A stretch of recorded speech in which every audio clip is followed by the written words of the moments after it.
Alright, how do you solve this question. Question में आपको दो स्टेटमेंट गिवन है। आपको बताना है कौन सी स्टेटमेंट सही है कौन सी गलत। ठीक है। Statement one, in lanthanoid the formation of cerium plus four is favoured by its noble gas configuration. Statement two है cerium plus four is a strong oxidising agent reverting to plus three state. ठीक है। दोनों statement देखते हैं। तो देखिए, एक बात हम समझ सकते हैं, एफ्लोक एलिमेंट्स में आपने पढ़ा होगा टू सीरीज होती है बेसिकली, लैंथेनॉइड्स एंड एक्टिनोइड्स।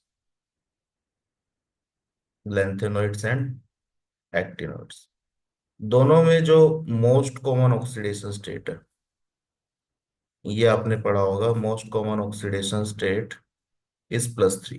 ज्यादातर जो है कंपाउंड्स प्लस थ्री का ऑक्सीडेशन स्टेट वाले बनते हैं। ठीक है।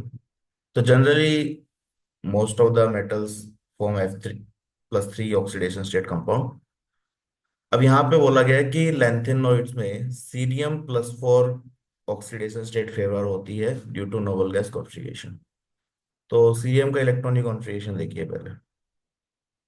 सीरियम इलेक्ट्रॉनिक कॉन्फ़िगरेशन क्या होगा, तो noble gas xenon, then you have four F one, five D one and six S to.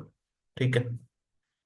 Cerium plus three अगर आप बनाएंगे जो कि कॉमन ऑक्सीडेशन स्टेट होती है, तो what do you get, xenon, four F one, और ये दोनों इलेक्ट्रॉन चले जाएंगे। ठीक है।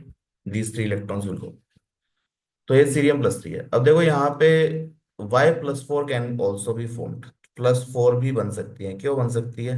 क्योंकि ये अगर इलेक्ट्रॉन निकल जाए तो नोबल गैस कॉन्फ़िगरेशन आ जाएगा, जो कि मोर और लेस स्टेबल ही है, नोबल गैस कॉन्फ़िगरेशन। ठीक है।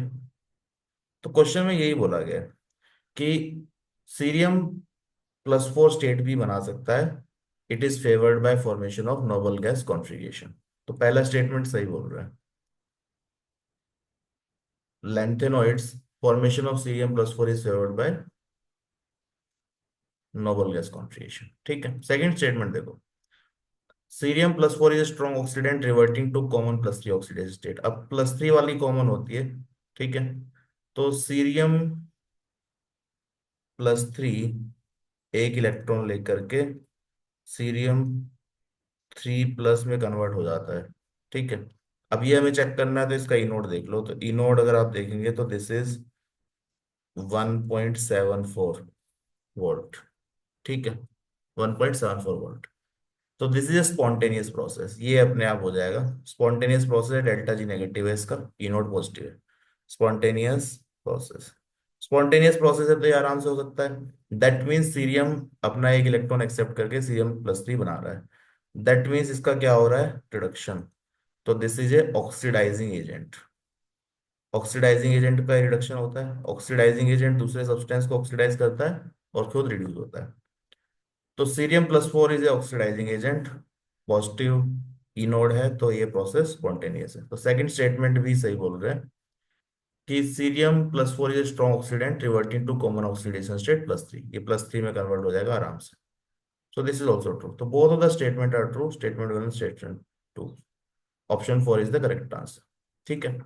अब इसमें आपको नोबल गैस ये सारे कॉन्फ़िगरेशन एफ लोग के पता होने चाहिए, तभी आप इसको क्वेश्चन को कर सकते हो। वन डाउट कैन बी कि भाई हमें कैसे पता चलेगा कि ये सब कहाँ लिखा हुआ है, right? How do you know this? तो एनसीईआरटी में अगर आप पढ़ेंगे ना, तो it directly written from the NCERT line. ठीक है। ये देखो यहाँ पे, ये एनसीईआरटी में आपको मिल जाएगा। डी एंड एफ लोक में एफ लोक वाला टॉपिक देखना है, इसमें इसमें लिखा हुआ है, in lanthanide plus two and plus three compounds are common, however plus two plus three most common है, plus two and plus four ions in the solid और solution are also obtained. This is due to extra stability of empty half filled और fully filled substance। यहाँ पे आपकी line आ गई, formation of cerium four is favoured by noble gas conference. तो exactly NCERT की line जो है कॉपी पेस्ट है। Second statement is also NCERT line by line, explanation आगे दे रखा है। 1.74 होता है वैल्यू, जो कि स्पॉन्टेनियस प्रोसेस। ठीक है। इनोड वैल्यू पॉजिटिव है। So what does it means? ये एनटीए में आपके कॉमन ट्रेंड देखेंगे, जो स्टेटमेंट वाले क्वेश्चंस है ना, काफी सारे जो स्टेटमेंट वाले क्वेश्चंस हैं, they are direct from NCERT lines. NCERT की लाइंस जो है वो उठा करके वहीं से पूछी जा रही है, ट्रू फॉल्स में।